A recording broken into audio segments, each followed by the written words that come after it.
Tonight, we journey back through the mist of time to a land once alive with golden light and mountain breezes, a place where incense curled through highland air, where sunlight caught the shimmer of carved stone and traded gold. This was a kingdom of quiet power and sacred rhythm, where merchants crossed deserts, priests whispered in ancient tongues, and life moved to the timeless beat of the earth. Tonight, we travel to the Kingdom of Axum, a land between mountains and sea long ago, in the highlands of what is now northern Ethiopia.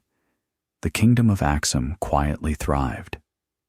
Nestled between mountains and rolling hills, Axum was a place of stone and soil, of whispering trees and windswept valleys. The air here was often cool and dry, with the scent of incense drifting from nearby trees, soft wind rustling through tall grass. In the distance, the Red Sea shimmered beyond the horizon, a silent partner to the kingdom's quiet wealth. People here built their homes from stone, simple, strong, and enduring. The streets were narrow, lined with sun-baked walls, and echoing with the soft footsteps of merchants and travelers. Life was not hurried in Axum. Time moved gently, a kingdom of trade.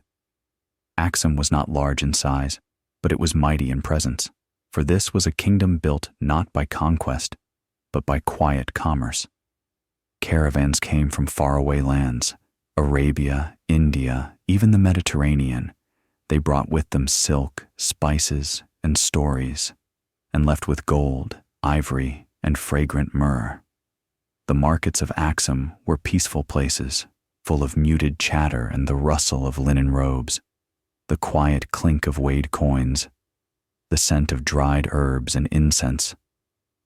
There was a softness to trade here. Deals were made with a nod, a handshake. An understanding passed through generations. Gold in the heart of Axum. Gold flowed through Axum like a hidden river, not flashy, not loud, but steady and sure. In the quiet valleys nearby, miners gently chipped away at stone, revealing warm yellow veins beneath. Gold dust shimmered in wooden pans, sunlight dancing on water. It wasn't just currency. It was a blessing, woven into jewelry, pressed into coins, gifted to temples. Axumite coins, marked with elegant crosses and kings' profiles, traveled across continents. They were tokens of trust. Gold was not for show, but for meaning. Temples and obelisks. Perhaps the most striking sight in Axum was not gold, but stone. Towering obelisks carved with delicate patterns stood tall against the sky, silent sentinels watching centuries pass. These were stelae, giant monoliths, some as tall as a small building. They marked tombs, honored ancestors, reached toward the heavens in solemn grace. And then there were the temples, cool inside, with carved columns and sacred spaces lit by flickering oil lamps.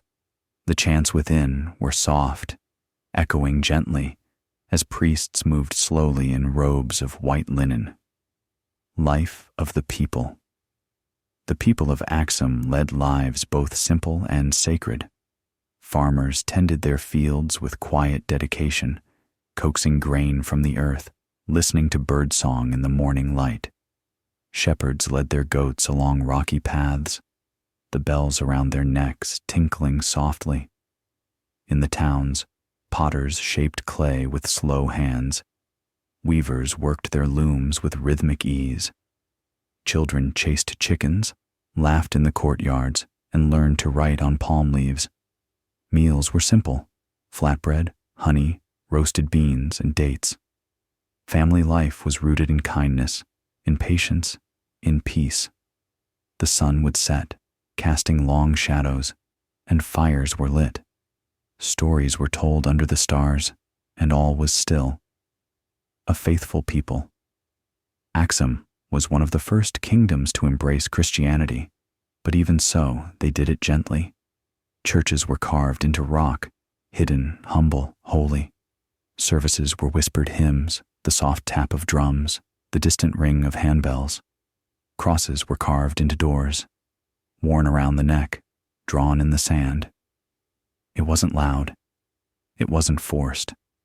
Faith in Axum was a quiet presence, like mist on a mountain, like candlelight in the dark. The slow fade into memory. No kingdom lasts forever.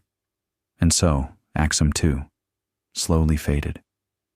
Trade routes shifted, the Red Sea quieted, and over time the great kingdom softened into memory. The obelisks stood, but the voices grew faint. The markets emptied, the gold no longer gleamed. But even in its quiet disappearance, Axum left behind echoes, in coins buried beneath sand, in carved crosses on village stones, in stories passed through centuries. Its heart still beats, gently, in the land and people it once nurtured. And now, you can let go. Let your thoughts drift like a caravan in the dusk, carrying soft memories across distant hills.